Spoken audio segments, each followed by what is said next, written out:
pada sekitaran jam 2 dini hari, Lia ini terbangun karena dia sayup-sayup mendengar ada suara perempuan yang sedang tertawa cekikikan dari luar tenda. Dari situlah mereka berdua ini melihat kalau Sekar ini lagi duduk di atas tanah sambil makan sesuatu.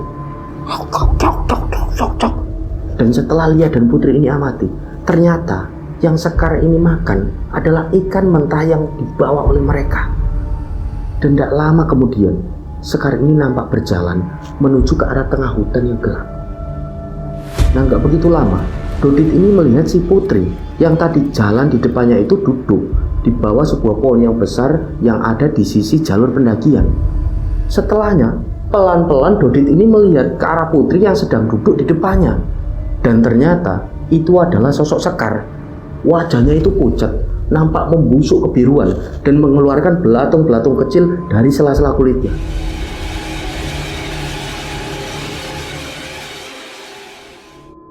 Bismillahirrahmanirrahim. Assalamualaikum warahmatullahi wabarakatuh. Apa kabar rencang semua? Semoga semuanya dalam keadaan sehat, selalu diberikan kelancaran dalam beraktivitas dan juga kelancaran rezeki. Kembali lagi berjumpa dengan saya Sukma Arga, dan alhamdulillah di video kali ini kembali saya akan menceritakan satu kisah mistis pendakian. Dan kali ini adalah tentang Gunung Lawu via jalur Cemoro Kandang. Nah, buat rencang semua yang menonton tayangan kali ini dan belum subscribe, yuk subscribe dulu dan jangan lupa untuk klik notifikasi loncengnya. Tentunya agar channel ini semakin berkembang dan saya semakin bersemangat lagi dalam membagikan cerita-cerita terbaru. Dan semoga amal kebaikan rencang semua dibalas sesuatu yang lebih besar dan berlipat-lipat oleh Allah Subhanahu wa taala. Amin. Baik, tanpa berlama-lama, pasang headphone masing-masing dan tetap waspada sekeliling Anda.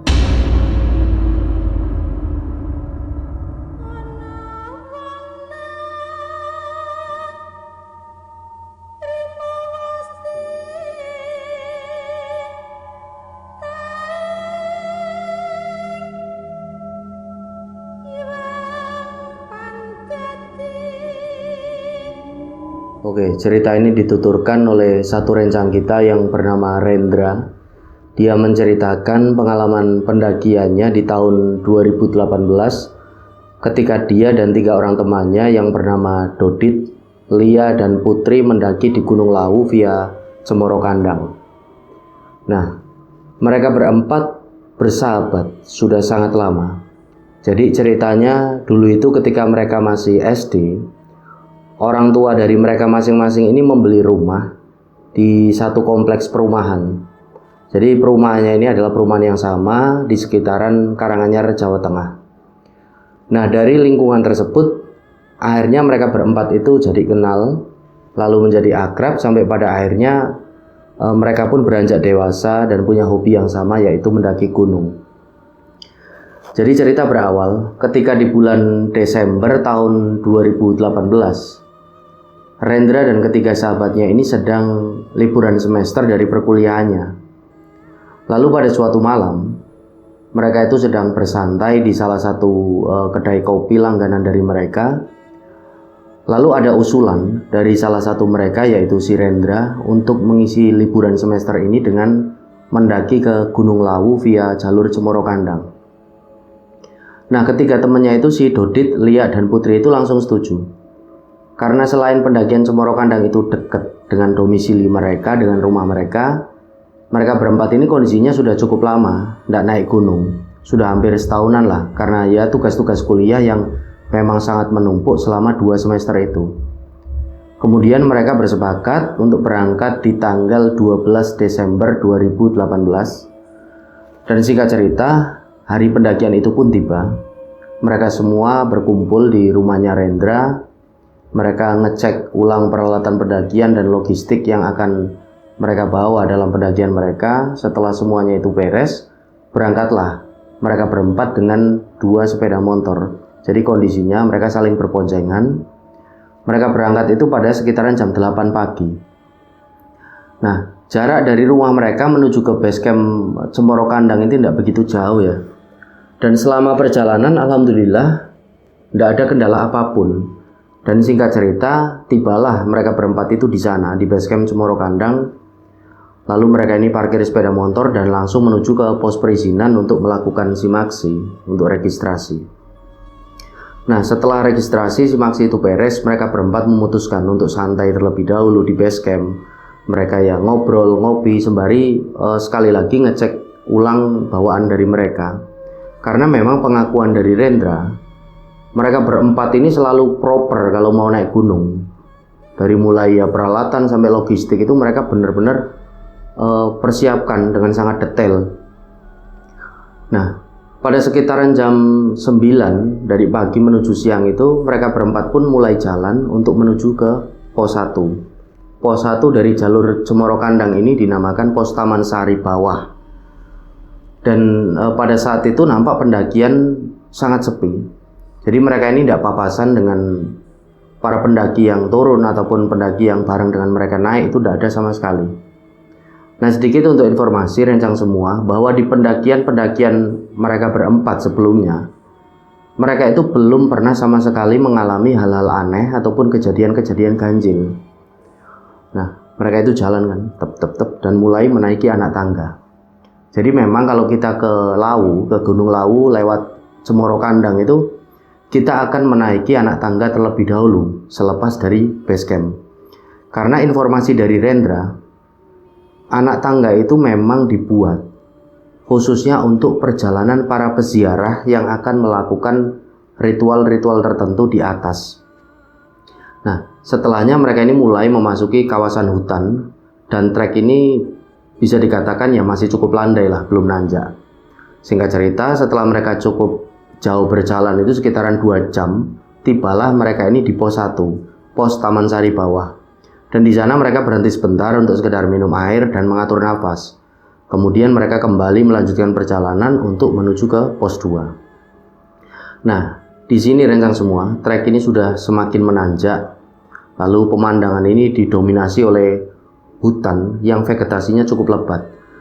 Dan dari lokasi itu di tengah-tengah mereka jalan, mulai tercium aroma belerang dan suara gemuruh dari kawah Condro Dimuko.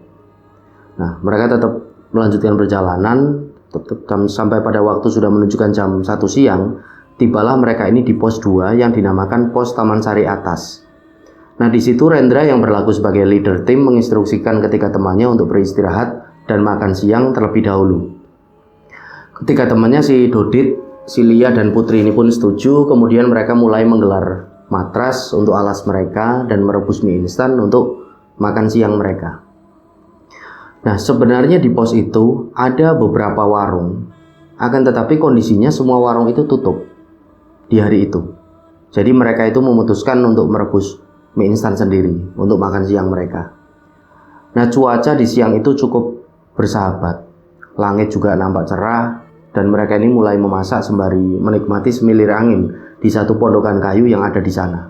Sampai pada akhirnya mie instan pun matang, mereka mulai menikmati makan siang. Dan setelah makan siang mereka itu memutuskan untuk bersantai terlebih dahulu. Mereka menyeduh kopi, mereka ngobrol, bercanda, karena memang pendakian mereka berempat itu adalah pendakian santai. Jadi tidak keburu waktu, buru-buru ayo sampai pos berapa biar cepat sampai puncak. Ini enggak. Jadi mereka berempat ini memang menikmati pendakian mereka ya, pendakiannya pendakian santai. Nah, setelah dirasa cukup bersantai di pos 2 di Taman Sari Atas itu, kemudian mereka kembali melanjutkan perjalanan untuk menuju ke pos 3. Pos 3 ini dinamakan pos Penggik. Nah, perjalanan mereka diawali dengan melewati sebuah sungai kecil. Kemudian jalur ini mulai ekstrim, karena di sisi jalur pendakian itu nampak jurang ini sangat terbuka rencang semua. Jadi agak berbahaya. Kalau yang mau ke sana ini hati-hati ya, dari pos 2 untuk menuju ke pos 3 ini agak berbahaya memang. Dan singkat cerita, mereka sampai di pos 3 pada sekitaran jam 5:30 sore. Kondisinya ya sudah mulai masuk gelap, dan mereka berempat pun mulai menyalakan headlampnya masing-masing. Karena kondisi ini sudah gelap, vegetasi udah sangat rapat, pohonnya ini lebat, jadi kan udah masuk ke kondisi yang ya bisa dikatakan sangat gelap lah, karena itu di tengah-tengah hutan.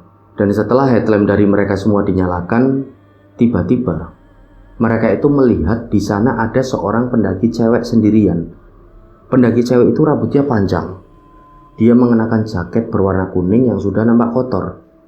Celana yang dipakai pendaki cewek ini juga nampak kotor, dan dia itu tidak bawa tas kondisinya. Nah, pendaki itu posisinya duduk ini duduk meringkuk gini loh, di sebuah bangunan kecil seperti shelter. Jadi sendirian, meringkuk, dan nampak juga menunduk. Nah, akhirnya mereka berempat ini kan menghampiri pendaki cewek itu. Kemudian sesampainya di shelter itu, Rendra ini tanya, "Loh mbak, sendirian mbak?" "Iya mas." "Lah rombongannya mana? Kok mbaknya ditinggal sendirian di sini?" Pendaki cewek ini menjawab, "Aku itu tersesat mas." Rendra ini kan dengan teman-temannya ini kan agak kaget. Dan setelah berkenalan itu ternyata nama pendaki itu adalah Sekar. Nah, pengakuan dari si Sekar ini, dia sempat tersesat dari 2 hari yang lalu. Ketika posisinya dia itu lagi naik ke atas bersama dengan teman-temannya. Nah, kondisinya pada saat itu di malam hari. Sampai pada akhirnya dia pun terpisah dari rombongannya dan tasnya juga jatuh ke jurang. Nah, gak begitu lama, Rendra pun akhirnya mengeluarkan roti dari dalam tasnya untuk diberikan kepada Sekar. Karena nampak Sekar itu lemes dan kelaparan gitu. Nah, ketika Rendra ini memberikan roti itu ke Sekar, Sekar ini menggeleng. Dan matanya ini justru tertuju pada makanan lain yang ada di kerilnya dari si Rendra. Di tas kerilnya dari si Rendra. Nah, makanan itu adalah ikan sarden kalengan. Nah, di situ Rendra kan jadi paham. Kemudian dia buka sarden kaleng itu dan memberikannya kepada Sekar. Disitulah mereka berempat, si Rendra, Dodit, Lia, dan Putri ini agak heran. Karena Sekar itu makan ikan sarden dengan sangat lahap. Nah, Lia itu sempat berbisik ke Rendra. Rendra, kasihan Rendra. Pasti dia lapar banget karena 2 hari itu tersesat tidak makan." Nah, Rendra ini nampak mengangguk aja. Rendra dan teman-teman ini sempat bilang ke Sekar kalau mereka akan turun lagi untuk mengantarkan Sekar ini ke base camp. Akan tetapi Sekar ini menolak. Dia ini justru bilang, "Kalau aku ikut kalian aja ke atas boleh nggak?" Nah, di situ Rendra ini menjawab, "Ya boleh-boleh aja sih mbak. Tapi apa nggak sebaiknya ke base camp aja dulu buat laporan?" Nah, Sekar itu cuma menggeleng. Dan akhirnya Sekar itu pun ikut dalam rombongan Rendra untuk menuju ke atas. Nah, pada sekitaran jam 7 malam, mereka berlima pun mulai jalan untuk menuju ke pos 4, pos Cokro Suryo. Formasinya itu Rendra jalan paling depan sebagai navigator, disusul Lia, Putri, Dodit, dan Sekar yang jalan di paling belakang. Nah, awalnya Sekar ini disuruh jalan di tengah aja oleh si Rendra karena dia ini cewek. Akan tetapi dia itu menolak dan memilih jalan di urutan paling belakang. Nah, akhirnya Rendra ini pun nurut dan sempat bilang ke Dodit untuk terus mantau Sekar yang ada di belakangnya. Jadi Dodit ini kan jalan di depannya si Sekar ini pas. Nah, perjalanan dari pos 3 Penggik untuk menuju ke pos 4 Cokro Suryo, mereka itu harus ya seperti mengitari sebuah bukit. Trek itu masih didominasi dengan tanjakan dan gak jarang pula mereka ini melihat bunga-bunga edelweiss ini yang tumbuh di sisi jalur pendakian. Itu nampak banyak sekali menurut pengakuan dari Rendra. Nah, kondisi pada saat itu sudah sangat gelap dan sunyi. Mereka jalan itu diam-diaman sembari mengatur nafas. Karena di pendakian malam rencang semua seperti yang kita tahu. Mereka itu kan harus berebut oksigen dengan pepohonan yang ada di sana. Kemudian Rendra ini mencoba untuk ya sedikit menghidupkan suasana lah dengan melemparkan lelucon-lelucon ringan, jokes-jokes ringan. Karena batin si Rendra waktu itu ada si Sekar yang baru bergabung dengan rombongan mereka. Jadi biar si Sekar itu tidak canggung dengan teman-teman yang baru dikenalnya gitu loh. Nah, cukup lama mereka berjalan. Sampai pada akhirnya mereka pun tiba di satu lokasi yang dinamakan Sendang Panguripan. Jadi Sendang Panguripan ini adalah sebuah mata air yang sangat jernih dan menyegarkan. Sendang itu konon dikeramatkan oleh sebagian masyarakat di lereng Gunung Lawu. Nah, di sana mereka mulai mengisi air untuk persediaan mereka, setelahnya kembali melanjutkan perjalanan. Dan singkat cerita, tibalah mereka ini di pos 4 yang dinamakan pos Cokro Suryo. Nah, di pos ini terdapat beberapa gubuk yang kondisinya ini nampak memprihatinkan.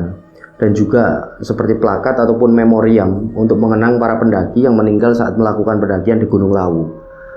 Lalu menurut pengakuan dari Rendra, dari lokasi ini pun puncak dari Gunung Lawu itu sudah kelihatan, puncak Argotumila. Nah, waktu sudah menunjukkan jam 10 malam ketika mereka tiba di sana.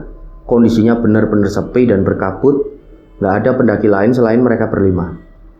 Kemudian nggak begitu lama Rendra ini menginstruksikan kepada teman-temannya untuk segera mendirikan tenda. Mereka mendirikan 2 tenda, 1 tenda untuk dihuni Rendra dan Dodit, terus 1 tenda lagi untuk si Lia, Putri, dan Sekar untuk yang cewek-cewek. Nah, setelah 2 tenda berdiri, mereka mulai mengeluarkan logistik dan peralatan masak. Setelahnya cewek-cewek itu mulai masak. Mereka masak nasi dan oseng tempe, masak yang ya sederhana aja, yang gampang-gampang aja. Sementara Rendra dan Dodit mulai mengumpulkan patahan ranting kayu untuk membuat api unggun. Karena memang pengakuan dari Rendra, kondisi di malam itu di pos Cokrosuryo itu benar-benar dingin. Nah, setelah api unggun itu menyala, Rendra itu sempat bilang sama Lia, "Loh ya, kok ikan yang dibawa ndak dimasak aja?" Dan Lia itu menjawab, "Buat besok aja lah, sarapan pagi-pagi." "Loh, emang ndak basi nanti ikannya?" "Ndak lah, cuma semalam aja kok." Jadi memang kebiasaan dari rombongan Rendra ini, kalau mereka naik gunung, pasti mereka ini bawa ikan segar atau ikan yang masih mentah gitu loh rencana semua. Untuk ya dimasak, untuk menambah protein mereka ketika naik gunung. Nah, akhirnya Rendra pun nurut dengan apa yang barusan Lia katakan. Kalau ikannya itu dimasak pagi-pagi aja nanti buat sarapan. Singkat cerita, masakan pun matang, mereka pun mulai makan malam dengan lauk sederhana, yaitu oseng tempe tadi. Nah, di situ cuma Sekar aja yang tidak makan. Sekar itu sempat bilang kalau dia ini masih kenyang karena tadi habis makan ikan sarden ini 1 kaleng. Nah, setelah makan malam, Putri sama Lia ini minta diantar oleh si Rendra untuk buang air kecil. Kemudian mereka bertiga ini mulai jalan untuk mencari semak-semak. Nah, posisinya ketika Putri dan Lia ini kencing, Rendra itu menunggu di satu titik yang agak jauh dari mereka berdua. Nah, pada saat Rendra itu masih menunggu kedua temannya, dia sempat mencium aroma wewangian yang sangat menyengat. Ini wangi apa ya? Kemudian gak begitu lama, wewangian itu berganti dengan bau anyir darah yang sangat busuk. Kok ambune gede? Kok baunya darah? Batin si Rendra. Dan tiba-tiba di tengah kebingungan Rendra, dia itu dikagetkan oleh si Lia dan Putri yang sudah ada di sebelahnya gitu. "Kamu kok ngelamun, ada apa, Ndra?" "Ono opo?" Rendra ini cuma menggelengkan kepala. Setelahnya bau anyir darah itu pun mendadak hilang. Nah, di situ Lia dan Putri yang menangkap ada keanehan di wajah Rendra kemudian bertanya sekali lagi, "Ndra, kamu kenapa? Jujur aja." Rendra itu cuma masih diem. Nah, di situ akhirnya Putri ini bilang, "Ndra, kamu itu ngerasa ada yang aneh gak sama si Sekar? Aku sama Lia itu dari tadi ngerasa ada yang aneh sama dia. Tadi pas pertama kita kenalan, terus menjabat tangannya itu. Tangannya itu kok dingin banget ya." Lia itu mengangguk, mengiyakan apa yang baru saja Putri katakan. Nah, Rendra ini cuma menjawab, "Kalian berdua itu jangan mikir yang aneh-aneh lah. Mikirnya yang positif aja. Ya tangannya Sekar dingin, lawang dia itu habis tersesat 2 hari kok. Dia juga gak pakai sarung tangan." "Oh iya ya, masuk akal juga," jawab si Putri. "Yos, ayo balik tenda aja. Ayo balik ke tenda aja," ajak si Rendra. Nah, ketika mereka bertiga berjalan kembali ke tenda, Rendra ini mengakui kalau dia sempat kepikiran juga dengan apa yang barusan Putri ini bilang. Karena baru saja dia juga merasakan ada satu keanehan. Kok tiba-tiba ada aroma wewangian, terus berganti dengan bau darah yang busuk. Akan tetapi hal itu coba dia buang jauh-jauh dari pikirannya. Dia ini cuma batin aja. Udahlah, barangkali aku cuma kecapean, jadi kepikiran macam-macam. Nah, waktu sudah menunjukkan jam 11 malam. Mereka pun memutuskan untuk tidur karena mereka berencana akan melanjutkan perjalanan ke puncak. Mereka akan summit pada sekitaran jam 4 dini hari. Nah, singkat cerita, pada sekitaran jam 2 dini hari, Lia ini terbangun karena dia sayup-sayup mendengar ada suara perempuan yang sedang tertawa cekikikan dari luar tenda. Pada waktu itu, Lia ini kan langsung membangunkan Putri yang tidur di sebelahnya karena dia pada saat itu cukup ketakutan. Put, bangun Put, bangun. Dan ketika Lia ini membangunkan Putri, dia ini tidak melihat adanya si Sekar di dalam tenda. Loh, Sekar ini di mana? Batin si Lia. Kemudian Lia dan Putri itu terbangun dan berusaha mengintip keluar dari lubang angin kecil yang ada di tenda mereka. Dari situlah mereka berdua ini melihat kalau Sekar ini lagi duduk di atas tanah sambil makan sesuatu. Cok. Dan setelah Lia dan Putri ini amati, ternyata yang Sekar ini makan adalah ikan mentah yang dibawa oleh mereka. Mata Lia dan Putri ini kan sontak terbelalak gitu kan, dan langsung menutup mulut mereka sendiri setelah melihat kondisi dari Sekar yang seperti itu. Dan tiba-tiba Sekar itu melirik ke arah mereka berdua dengan lirikan ini yang sinis. Dan tidak lama kemudian Sekar ini nampak berjalan menuju ke arah tengah hutan yang gelap. Nah, mereka berdua, si Lia dan Putri ini kan langsung berlari dan teriak memanggil kedua teman cowoknya, si Rendra dan Dodit yang ada di tenda sebelah. Kemudian Rendra dan Dodit ini terbangun karena mendengar teriakan itu. Setelahnya Rendra ini kan jadi tanya, kalian ini kenapa kok teriak-teriak gini? Itu Lundra, si Sekar. Si Sekar kenapa? Si Sekar itu makan ikan mentah yang kita bawa. Terus dia ini jalan ke arah tengah hutan itu loh. Nggak tahu kemana tiba-tiba kok dia menghilang. Jawab si Lia ini sambil menunjuk ke arah Sekar itu berjalan ke arah tengah hutan yang gelap. Nah, sampai pada akhirnya mereka berempat ini kan jadi ngecek satu titik di mana tadi Sekar ini duduk di atas tanah itu sambil makan ikan mentah. Dan ternyata di situ memang ada duri-duri ikan yang tersisa. Dari situlah Rendra ini mulai menceritakan apa yang sempat dia ini alami, satu keanehan yang dia alami tadi.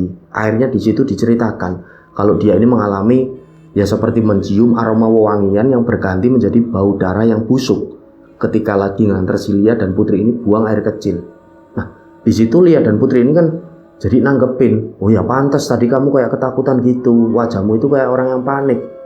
Udah, diem aja lah. Kemudian Lia dan Putri ini tidak begitu lama ini nangis. Karena mereka berdua ini cukup ketakutan setelah melihat kondisi dari Sekar ini yang entah ini sosok siapa.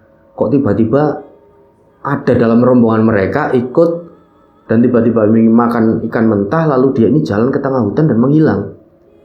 Jadi Lia dan Putri ini yang awalnya berusaha ditenangkan oleh si Dodit sama si Rendra ini jadi mulai ketakutan. Mereka berdua ini nangis. Dan setelahnya ini merengek, minta turun saat itu juga. Nah, Rendra dan Dodit ini kan jadi bingung, masa iya mau turun sekarang? Ini kan masih gelap. Akhirnya si Lia dan Putri ini terus berusaha ditenangkan oleh si Rendra dan Dodit. Rendra juga sempat bilang, udahlah kalian itu berdua yang tenang. Kita bareng-bareng di sini, nunggu hari ini terang, baru nanti kita turun. Kalau turun sekarang, ya bisa resiko lah. Jalurnya itu kan gelap dan kita ini tidak pernah tahu kondisi dari hutan. Kalau kita ketemu sama hewan buas itu nanti gimana? Akan tetapi Lia dan Putri ini tidak mau tahu. Mereka berdua ini masih tetap minta turun pada saat itu juga. Lia ini bahkan sempat ngancem gitu loh. Kalau kalian berdua ini tidak mau turun sekarang, yo kami berdua juga turun sendiri sekarang. Nah, karena banget takutnya si Lia dan Putri ini. Nah, karena Lia dan Putri ini nampak langsung berkemas-kemas, ya mau tidak mau Rendra dan Dodit ini pun ngimbangi. Akhirnya mereka berdua pun nurut dan ikut berkemas-kemas juga. Singkat cerita, setelah mereka ini berkemas pada sekitaran jam 3 dini hari, mereka pun mulai jalan turun. Kondisi trek ini benar-benar gelap dan sunyi, kabut juga turun dengan cukup tebal. Rendra ini jalan di paling depan, disusul Lia, Putri, Dodit yang jalan di urutan paling belakang. Nah, setelah mereka cukup lama berjalan, formasi mulai agak mencar-rencang semua. Ritme jalan ini mereka benar-benar tidak beraturan karena mereka sudah mulai kelelahan dan nafas mereka juga sudah mulai sesak karena berebut oksigen dengan pepohonan. Kemudian Dodit yang jalan paling belakang ini kan teriak ke Rendra, "Dra, jangan cepet-cepet lah jalannya. Ini ditunggu teman-temannya. Ini kita udah mulai mencar-mencar loh." Nah, Rendra ini menjawab, Oke Dit, siap." Nah, nggak begitu lama Dodit ini melihat si Putri yang tadi jalan di depannya itu duduk di bawah sebuah pohon yang besar yang ada di sisi jalur pendakian. Putri ini duduk gini loh sambil menundukkan kepala. Nah, terus kedengeran kalau dia itu nangis. Nah, kemudian Dodit ini kan langsung menghampiri si Putri. Dia ini langsung bilang, udah Put, kamu ini jangan nangis. Ayo kita jalan lagi. Aku di belakangmu kok, santai aja udah, gak usah nangis. Putri ini masih terus nangis. Kemudian Dodit ini teriak ke Rendra, Dra, stop dulu Dra, ini Putri kecapean. Dan tiba-tiba terdengar suara Putri dari arah depan. Hei Dit, aku ini udah di depan yo, kamu yang cepetan loh. Nah, Dodit ini kan agak kaget. Setelahnya pelan-pelan Dodit ini melihat ke arah Putri yang sedang duduk di depannya, di sisi jalur pendakian. Dan ternyata itu adalah sosok Sekar. Nah, penampakan dari Sekar ini benar-benar berbeda dari sebelumnya. Wajahnya itu pucat, nampak membusuk kebiruan, dan mengeluarkan belatung-belatung kecil dari sela-sela kulitnya. Dari situlah Dodit ini berteriak dan langsung berlari ke arah teman-teman di depannya. Woi, entah ini, tunggu. Dia ini sampai terpleset gitu loh beberapa kali dan hampir jatuh ke tepian jalur pendakian, di mana itu adalah jurang yang cukup curam. Nah, gak lama kemudian Dodit ini pun berhasil nyusul ketiga temannya dan mereka pun sempat berhenti untuk mengatur nafas dan minum air mineral. Disitulah Dodit ini cerita akhirnya ke teman-temannya kalau barusan dia itu melihat Sekar dengan wajah yang begitu menyeramkan. Kemudian Lia dan Putri ini kembali menangis sejadi-jadinya karena mereka ini benar-benar ketakutan. Dan Rendra ini pun bilang, tolonglah, ya Put, kalian berdua itu jangan nangis lah. Aku dan Dodit ini ya juga takut, sama dengan kalian berdua. Tapi kita semua itu harus kerjasama biar segera sampai di bawah di base camp. Setelahnya Lia dan Putri ini pun nampak diem. Dan mereka berempat pun akhirnya kembali melanjutkan perjalanan. Singkat cerita, setelah cukup lama berjalan, Rendra ini mengajak mereka untuk berhenti. Di situ Rendra ini bilang, teman-teman, ini kok jalurnya beda ya dengan jalur yang kita lewati kemarin waktu naik. Ketiga temannya ini nampak mengangguk. Jadi pengakuan dari Rendra, jalur yang mereka lewati ketika turun itu benar-benar berbeda dengan jalur yang mereka lewati ketika naik rencang semua. Kemudian Rendra ini mengajak ketiga temannya untuk berdoa di situ dan langsung melanjutkan perjalanan turun setelah berdoa ini selesai. Nah, Rendra ini sempat bilang sebelum jalan itu kan, kita jalan pelan-pelan aja ya. Jaraknya jangan jauh-jauh. Kita harus deket-deketan dan pokoknya harus terus waspada. Barangkali di depan kita ada jurang. Akhirnya mereka lanjut jalan. Nah, belum lama mereka jalan, tiba-tiba Rendra ini berbisik ke Lia, Putri, dan Dodit. Kalian jangan noleh ke arah kanan ya. Kalian lihatnya ke arah kiri aja. Apapun yang terjadi jangan sampai kita lari. Karena sebelah kiri kita itu jurang. Bahaya kalau kita sampai lari. Udah nurut sama aku aja. Lihat ke arah kiri terus sampai aku bilang aman. Nanti kalian baru boleh nengok ke arah kanan. Pokoknya nunggu aku bilang aman. Nah, ketiga temennya ini kan menjawab serempak. Oke Indra. Karena mereka bertiga ini tahu, ini pasti Rendra ini ngelihat ada sesuatu yang tidak beres. Mereka semua pun akhirnya jalan dengan melihat ke arah kiri jalur pendakian gitu kan. Dan gak begitu lama, tiba-tiba sayup-sayup terdengar suara perempuan tertawa cekikikan. Jadi seolah-olah tawa itu adalah tawa ngece, tawa yang ngejekin mereka berempat. Dan pada saat itu juga mereka berempat ini mencium bau anyir darah yang benar-benar busuk. Rendra ini kembali bilang dari arah depan ini dengan agak keras, jangan lari, pokoknya jangan lari, jangan noleh ke arah kanan. Dan suara perempuan itu masih terus terdengar gitu loh. Sampai pada akhirnya suara dan bau busuk itu, bau darah yang busuk itu pun menghilang dengan sendirinya. Dari situlah kemudian Rendra ini bilang, aman-aman, udah aman. Nah, mereka semua akhirnya menoleh ke arah kanan. Ini tidak ada apapun. Jadi yang nampak ini cuma hutan aja yang kondisinya ini masih gelap. Nah, waktu ini sudah menunjukkan sekitar jam 4 dini hari. Mereka masih terus berjalan dan tidak lama kemudian mereka berempat ini mendengar ada gemericik suara aliran sungai. Nah, mereka pun akhirnya mencari sumber suara dari aliran sungai itu kan. Dan pada akhirnya Rendra, Dodit, Lia, dan Putri ini pun ketemu dengan satu aliran sungai. Alhamdulillah. Nah, setelahnya mereka ini duduk di situ. Mereka ini merasa lega. Dan perlahan fajar itu mulai menyingsing. Kemudian mereka mulai melanjutkan perjalanan turun dengan mengikuti aliran sungai itu. Singkat cerita, sampailah mereka itu di jalur pendakian yang mereka kenali. Dan gak begitu lama mereka pun tiba di pos 2 di Taman Sari Atas. Mereka langsung patas, mereka jalan turun untuk menuju ke pos 1. Nah, sesampainya di pos 1 ini, Taman Sari bawah, mereka memutuskan untuk memasak terlebih dahulu dan sarapan. Kemudian kembali jalan turun untuk menuju ke base camp. Singkat cerita, ketika hari sudah menjelang siang, tibalah mereka berempat ini di base camp. Di sana mereka membersihkan diri dan setelahnya ini istirahat. Nah, di sela-sela istirahat mereka, Rendra ini menjelaskan kenapa ketiga temannya tidak boleh untuk noleh ke arah kanan. Karena pada saat itu Rendra ini dengan sangat jelas melihat kalau ada perempuan berambut panjang mengenakan pakaian seperti jubah berwarna putih dan nampak kotor yang sedang duduk di atas sebuah dahan pohon besar.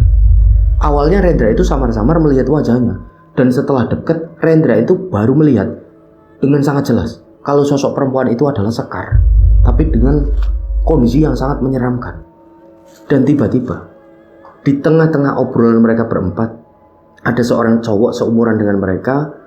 Cowok itu menghampiri mereka, lalu dia pun mengenalkan diri. Kita sebut saja namanya di sini Iwan. Dia adalah salah satu ranger dari Gunung Lawu. Nah, Mas Iwan ini bilang sama mereka berempat, itu yang barusan kalian bahas memang sosok jin yang jahil. Wujudnya itu kuntilanak. Dia memang ya sering menyesatkan para pendaki dengan menyerupai sosoknya ini jadi seorang pendaki yang bernama Sekar. Nah, di situ Rendra ini akhirnya kan jadi tanya, loh Mas, lah kenapa kok rombongan kami ini bisa diusilin sama dia ya Mas? Ya saya kurang tahu juga sih Mas. Ya kemungkinan mas-masnya dan mbak-mbaknya ini lupa mungkin untuk berdoa ya waktu naik gunung. Nah, Rendra dan ketiga temannya itu cuma nyengir aja karena memang pengakuan dari Rendra dari awal mereka mendaki, mereka ini tidak berdoa sama sekali. Kemudian Mas Iwan ini pun setelahnya menyuruh mereka untuk ambil air wudhu sebelum mereka ini pulang ke rumah. Singkat cerita, di sore harinya mereka semua berempat ini sudah sampai di Karanganyar, di kota asal mereka dengan selamat, dan lalu pulang ke rumahnya masing-masing. Nah, itulah pengalaman dari Mas Rendra dan ketiga temannya ketika melakukan pendakian di Gunung Lawu via Cemoro Kandang. Ini benar-benar serem ya. Jadi diikutin sosok yang jin jahil ini yang menyerupai sosok pendaki bernama Sekar. Nah, rencang semua, dimanapun tempatnya, jangan lupa untuk selalu berdoa dan memohon perlindungan dari Allah Subhanahu wa Ta'ala. Oke, semoga kisah ini bisa diambil hikmah dan pelajaran. Saya Sukma Harga pamit undur diri. Wassalamualaikum warahmatullahi wabarakatuh. Salam lestari, salam rimba.